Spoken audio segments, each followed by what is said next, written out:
माननीय अध्यक्ष महोदय, प्रश्न के पहले इशारा करना ठीक नहीं है। अरे मैं कोई इशारा नहीं नहीं नहीं, वो आप प्रश्न करिए, गंभीरता उसको बनाए रखिए। मैं आपसे ये जानना चाहूँगा माननीय मंत्री महोदय, अध्यक्ष जी के माध्यम से, कि ये जो साइबर क्राइम हुए हैं छत्तीसगढ़ में जितने हैं, उसमें डिजिटल अरेस्ट की कितनी घटनाएं हुई हैं और उसमें कितने प्रकरण में आपने कार्रवाई की है?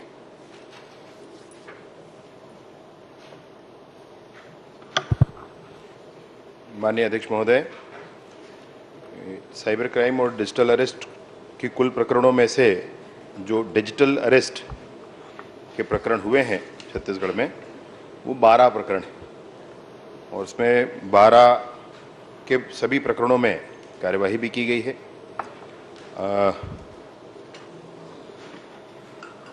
माननीय अध्यक्ष महोदय,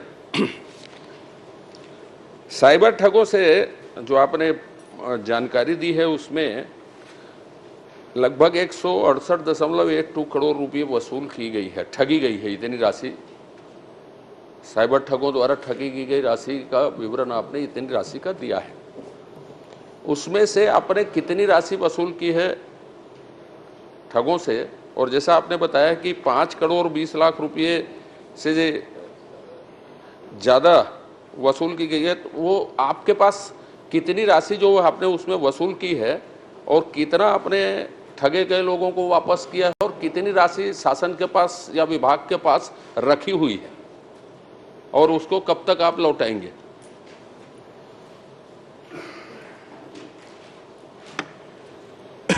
माननीय अध्यक्ष महोदय, डिजिटल अरेस्ट और साइबर क्राइम के कुल प्रकरणों में से 168 करोड़ की राशि मैंने ठग ली गई। उसमें से 5 करोड़ 20 लाख की राशि वो वापस दिलाई गई है और जो होल्ड हमारे अकाउंट्स हैं, जिन अकाउंट्स में राशि होल्ड की गई है, 4,427 ये अकाउंट्स हैं जिसको होल्ड किया गया है और इस होल्ड अकाउंट में 4 करोड़। माननीय मंत्री जी, होल्ड की ओर नहीं, मैंने पूछा था कि आपने 168 करोड़ रुपये की ठगी हुई है, तो आपने 5 करोड़ रुपये वसूल किया है या उससे ज़्यादा वसूल किया है? और ज़्यादा वसूल किया है तो क्या सिर्फ 5 करोड़ 20 लाख रुपये ही आपने वापस किया है? ज़्यादा राशि यदि है आपके पास तो विभाग के पास उसको कब तक आप वापस करने जा रहे हैं और बाकी वसूली के लिए आपकी क्या कार्रवाई चल रही है, पूछा था मैंने। माननीय अध्यक्ष महोदय, 5 करोड़ 20 लाख की राशि पीड़ितों को वापस की गई और 4,400 मतलब जितने खाते होल्ड किए गए हैं उसमें 4 करोड़ 13 लाख की राशि अभी है, जिसका परीक्षण और इसके अंतिम निर्णय के उपरांत उसको भी दिया जाएगा। माननीय अध्यक्ष महोदय, ये ठगी के बाद अभी भी चालू बैंक खाता जो है 1795 है, जो जानकारी परिशिष्ट में आपने दी है, और उसके बाद 921 खाते ऐसे हैं जिसमें एक से अधिक बार ट्रांजैक्शन हुए हैं, तो और ठगी की घटना 921 खातों में एक से ज़्यादा बार हुई है।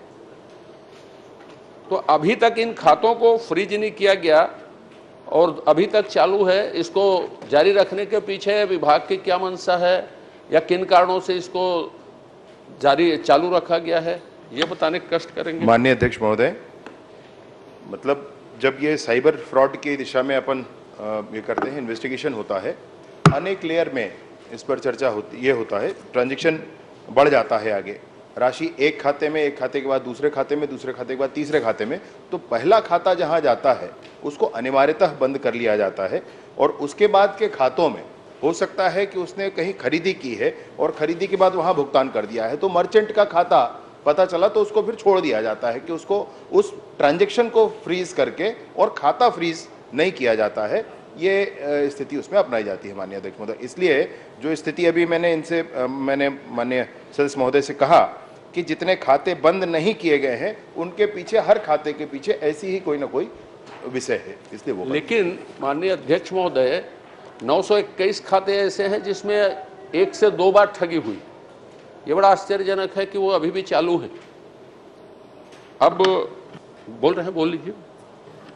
नहीं, 921 खाते ऐसे हैं जिसमें 1 से अधिक बार ट्रांजैक्शन हुआ है। ये चालू है ऐसा नहीं, ये चालू है ऐसा नहीं है। इसमें 1 से अधिक बार ट्रांजैक्शन हुआ है, इसमें 1 से अधिक बार राशि ट्रांसफर हुई है, वो बंद भी हो सकते हैं। बंद हो गई? हाँ जी। अच्छा माननीय अध्यक्ष महोदय, छोटा छोटा 2 विषय है। कुल 722 लोगों को आपने चिन्हित किया। 722 लोगों में से आपने 347 की गिरफ्तारी की। बाकी लोगों के गिरफ्तारी के लिए या बाकी जांच के लिए आपके, सुन लीजिए ना पूरा, बाकी लोगों के जांच या तेजी आए, इसको इसलिए बोल रहा हूं माननीय अध्यक्ष महोदय, पिछले सत्र में ध्यानाकर्षण ये पहली बार बहस में आ रहा है और ये बड़ी समस्या है। तो बाकी लोगों के लिए प्रयास क्या कर रहे हैं, एक, और दूसरा इसमें विषय ये है कि छत्तीसगढ़ पुलिस के पास साइबर क्राइम के लिए क्या क्या विशेषज्ञता है कि वो शीघ्रता से निराकरण हो। विशेषज्ञता भी बताएंगे थोड़ी आप? जी माननीय अध्यक्ष महोदय, माननीय सदस्य की ये चिंता वस्तुतः वर्तमान में समाज की जो चिंता है वही है, और भारत, संपूर्ण भारत वरन संपूर्ण विश्व की सुरक्षा भी साइबर सुरक्षा के बिना अब संभव नहीं है। भारत में ही हम देखेंगे माननीय अध्यक्ष महोदय तो 2024 में 20 लाख करोड़ से भी अधिक की राशि का डिजिटल ट्रांजैक्शन हुआ है, और ये पूरे दुनिया का 40% से अधिक है माननीय अध्यक्ष महोदय। तो इतनी बड़ी संख्या में, मतलब लोकसभा का एक विषय टीवी पर देखा था माननीय अध्यक्ष महोदय, पी चिदम्बरम जी कहते थे, go to a village house, buy potatoes and tomatoes and pay rupees 750 using a credit card. What will a poor woman do in such a situation where there be an ATM machine, there be an electricity, there be Wi-Fi, there be internet? ये चिदम्बरम जी ने भाषण दिया था उस समय जब digital India का concept लेकर के माननीय नरेंद्र मोदी जी की सरकार आगे बढ़ी थी। और उसके बाद आज भीम हमारा जो ऐप है, गेटवे है, UPI है, ये जर्मनी और फ्रांस में भी चल रहा है, यहाँ भी चल रहा है, और हम डिजिटल ट्रांजैक्शन की दिशा में बिल्कुल वैसा ही हो रहा है कि एक गांव में एक महिला आलू बेच रही है और उसके पास जब एक व्यक्ति खरीदने जाता है तो वो डिजिटल ट्रांजैक्शन से ही भुगतान कर रहा है। भारत डिजिटल ट्रांजैक्शन में इतना आगे बढ़ा है माननीय अध्यक्ष महोदय, और इसलिए ये डिजिटल ट्रांजैक्शन की तरफ हम जब जाते हैं तो साइबर अपराध भी भारत में बढ़े हुए दिख रहे हैं। भारत में, पूरी दुनिया में बढ़े, भारत में भी बढ़े। ये 722 जो आरोपी वर्तमान में चिन्हांकित हैं, ये पूरे नहीं है माननीय अध्यक्ष महोदय। मैं माननीय सदस्य महोदय की चिंता से के आधार पर उनसे कहना चाहूंगा, ये 722 आरोपी अभी तक चिन्हांकित हुए हैं, इसमें तो और आरोपी हैं। ये जो परिशिष्ट दिया है मैं उसी के अंदर जी, मैं आपसे वही कह रहा हूँ भैया। अब वो तो परिशिष्ट के बाहर आपके पास जानकारी होगी। नहीं, मैं आपसे मैं कह रहा हूँ, मेरी बात तो सुन लीजिए। ये जो 722 आरोपी हैं ये चिन्हांकित अब तक हुए हैं, और उसमें से 375 आरोपी हैं वो गिरफ्तार भी हुए। अन्य की गिरफ्तारी की प्रक्रिया जारी है, अन्य की खोज की प्रक्रिया भी जारी है। अब ये जियो स्पेशल, इसमें बाउंड्रीज नहीं है माननीय अध्यक्ष महोदय। ये स्थानीय प्रदेश की पुलिस भी इसमें पूरा नहीं कर सकती है, इसलिए सेंट्रल गवर्नमेंट में UHM साहब ने और हमारे होम मिनिस्ट्री ने, सेंट्रल की होम मिनिस्ट्री ने बहुत बड़ा अभियान इस पर किया है। दुनिया का सबसे अच्छा अभियान अगर साइबर क्राइम के लिए कहीं किया जा रहा है माननीय अध्यक्ष महोदय, तो वो भारत की सरकार के द्वारा किया जा रहा है। उसी के अंतर्गत मेरे प्रश्न का एक पार्ट बच गया, चूंकि आप शायद उसी बता रहा हूँ। छत्तीसगढ़ पुलिस के पास छत्तीसगढ़ विशेषज्ञता क्या है? छत्तीसगढ़ पुलिस के पास क्या प्रयास किए हैं, क्या विशेषज्ञता? भारत सरकार जो कर रही है, आप साधुवाद के पात्र हैं उसके लिए। बाकी को पकड़ने के लिए मैंने पूछा, जब प्रयास कर रहे हैं ठीक है, मैं कन्विंस हूं उनसे, लेकिन छत्तीसगढ़ पुलिस के पास इन घटनाओं के बाद खुद की क्या विशेषज्ञता है, एक, और दूसरा, इसी सदन में क्या साइबर थाने खोलने की घोषणा हुई थी, और यदि हुई थी तो कितने साइबर थाने खोले गए, कितने की घोषणा हुई थी और कितने साइबर थाने खोले गए? माननीय अध्यक्ष महोदय, मैंने जो केंद्र की बात कही वो इसलिए कही क्योंकि साइबर अपराध ये राज्य का विषय नहीं है खाली, और राज्य तक सीमित नहीं होता है। ये राज्य के अंदर कहीं एक स्थान पर होने वाली घटना नहीं होती है। इसका आरोपी कहीं दूर दूसरे प्रदेश में बैठा होता है। इसलिए पूरे देश के संदर्भ में सोचना और यहाँ तक कि पूरे विश्व को एक साथ मिला करके सोचने की इसमें आवश्यकता है। मैं वो बता रहा था। माननीय सदस्य महोदय का जो कहना है स्पेसिफिक उस विषय पर मैं आ जाता हूँ। राज्य में नई सरकार बनने के बाद एक साइबर भवन का निर्माण कराया गया। माननीय अध्यक्ष महोदय, प्रारंभ किया गया। हमारे माननीय मुख्यमंत्री जी ने 4 दिसंबर 2024 को इसका उद्घाटन किया। 2,77,00,000 की लागत से वो भवन तैयार करा करके उसमें लाइसेंस नवीनीकरण जितने पुराने बचे थे 1,46,00,000 में वो किए गए। फिर 51 लाख के और नए सॉफ्टवेयर आदि खरीदे गए। उन सॉफ्टवेयर्स में भी विशेषज्ञता के लिए आप कहेंगे तो इस सारे इक्विपमेंट जो हमारे पास उपलब्ध हैं, यूनिफाइड फॉरेंसिक एक्सट्रैक्शन डिवाइसेस वहाँ पर है, XRY मोबाइल फॉरेंसिक किट वहाँ पर है, मैग्नेट एक्सियम कंप्लीट वहाँ पर डिटेक्शन के लिए, डिस्क स्टोरेज के डिटेक्शन के लिए वहाँ पर है, फॉरेंसिक टूल किट वहाँ पर है। एक मिनट इंटरप्ट करूं। भवन बनाना इक्विपमेंट आप बता रहे हैं। जो मेरी जानकारी है, इक्विपमेंट का संचालन, इक्विपमेंट को देखना और उसके एक्सपर्ट, जब एक्सपर्ट होंगे तब आप इन सारे संसाधनों का उपयोग होगा जिसकी आप गिनती कर रहे हैं। मैं ये जानना चाहता था, विशेषज्ञता में आपने इक्विपमेंट जुटा लिए, बढ़िया। विशेषज्ञ विभिन्न समाचार पत्रों में सब में ये छपा है कि छत्तीसगढ़ में साइबर विशेषज्ञ नहीं है किसी तरह के। ये बात आप बताएंगे कि ये सत्य है कि असत्य है? छपने पर मैं नहीं जा रहा हूँ, उल्लेख कर रहा हूँ सिर्फ उसका। तो मशीन भवन एक अलग चीजें हैं, उसको ऑपरेट करने के लिए विशेषज्ञता एक दूसरा विषय है। और दूसरी बात जो मैंने कही कि साइबर थाने खोलने की घोषणा इस सदन में हुई थी क्या? कितने थाने खोलने की घोषणा हुई थी और कितने खुले? जी माननीय अध्यक्ष महोदय, राज्य स्तर पर साइबर पुलिस थाना, राज्य स्तर पर cyber forensic lab, cyber financial fraud helpline जो 1930 है वो राष्ट्रीय स्तर का है, परंतु उसका संचालन सभी राज्यों को स्वयं करना पड़ता है, वह भी यहाँ पर संचालित किया जा रहा है। 5 हमारी जो रेंज हैं, रायपुर, दुर्ग, बिलासपुर, जगदलपुर और अंबिकापुर, 5 रेंजों में थाना को और अपग्रेड किया गया है और आगे बढ़ाया गया। साइबर थाने है स्पेसिफिकली उसमें, और समस्त जिलों में सभी एक साइबर सेल का भी निर्माण हुआ है। ये सब मिलकर के ये संस्था काम कर रही है माननीय अध्यक्ष महोदय।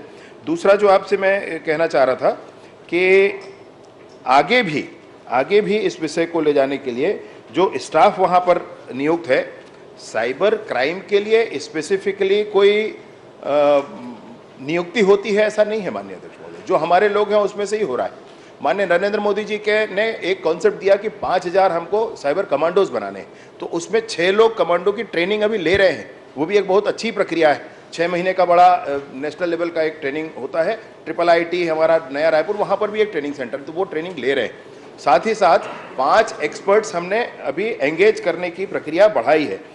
और जो हमारे लोग यहाँ पर पहले से उपस्थित हैं, जिनको अन्य ट्रेनिंग I4C के माध्यम से दी गई है, वो सब इसमें कार्यरत है।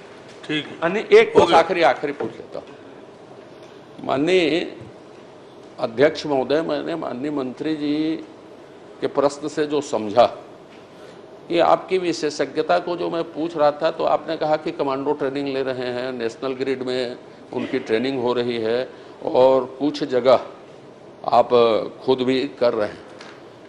अभी एक और उत्तर आ रहा था कि हमने विशेषज्ञों की नियुक्ति के लिए वित्त विभाग में भेजा है। मैं स्पेसिफिक पूछा हूं कि आज की तारीख में जितनी घटनाएं हुई हैं, जितने पैसे की ठगी हुई है, इन सब की जांच पड़ताल समय में हो। अपने पास इस तरह के इतने विशेषज्ञ हैं या इतने विशेषज्ञों की जरूरत है और इतने विशेषज्ञों की हम भर्ती कर रहे हैं या नहीं कर रहे हैं, मैं ये जानना चाहता था। एक दूसरा, मेरी जानकारी ये है कि इस सदन में 5 जो आपके रेंज है उसमें 5 साइबर थाने खोलने की घोषणा हुई थी। अब ये साइबर थाने का कॉन्सेप्ट क्या है, तत्कालीन गृह मंत्री या वो लोग जाने कि क्या कॉन्सेप्ट है, मैं तो जानूंगा नहीं। और उसमें एक जगह शायद खोले गए हैं जिसमें भी कोई नियुक्ति नहीं हुई, जो मेरी जानकारी है। तो जो मैं आपसे जानना चाहता हूं वो ये है कि इन चीज़ों के निपटने के लिए इस तरह के विशेषज्ञ की जरूरत है।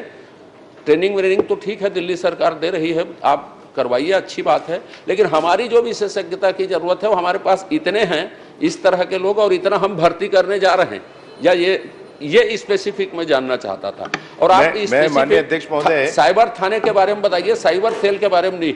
साइबर थाने खोलने की बात कही थी कि साइबर सेल खोलने की बात कही थी? माननीय अध्यक्ष महोदय, मैं बिल्कुल वही कह रहा हूं और बिल्कुल स्पष्टता से स्पेसिफिकली मैंने वही बात कही माननीय अध्यक्ष महोदय कि इसमें साइबर क्राइम के लिए अलग से कोई नियुक्ति की प्रक्रिया नहीं है। जो लोग हैं उपस्थित उन्हीं से होना है। और इसलिए मैं आपको फिर से एक बार बताना चाहता हूं कि 5 रेंज में साइबर थाने हैं और उसमें 69 लोग कार्यरत हैं। ये पूर्व से पुलिस विभाग में कार्यरत लोग ही हैं जो उस दिशा में एक्सपर्ट हो सकते हैं, उनको रखा गया है। इसमें मैंने बताया माननीय अध्यक्ष महोदय कि एक अभी रिसेंट में भी और 2 साल पूर्व भी I4C जब से प्रारंभ हुआ है 2022 से I4C प्रारंभ हो जाने के बाद ये भारत सरकार की बड़ी संस्था है और ये बड़ा अभियान है भारत सरकार का। सारी चीज़ों को एक साथ इंटीग्रेट करने के लिए Indian cyber crime coordination centre I4C ऐसा बनाया गया। इसी के माध्यम से प्रशिक्षण, एक छोटे कालखंड का प्रशिक्षण भी दिया जाता है। 129 लोग छत्तीसगढ़ में प्रशिक्षित हुए और वो कार्यरत हैं। बाकी 5 रेंजों में 5 साइबर थाने हैं, 69 लोग उसमें कार्यरत हैं माननीय अध्यक्ष महोदय। और 5 विशेषज्ञों की नियुक्ति का जो विषय है अटैच किए जाएंगे, वो उनकी नियुक्ति की प्रक्रिया नहीं होगी, वो अटैच किए जाएंगे माननीय अध्यक्ष महोदय।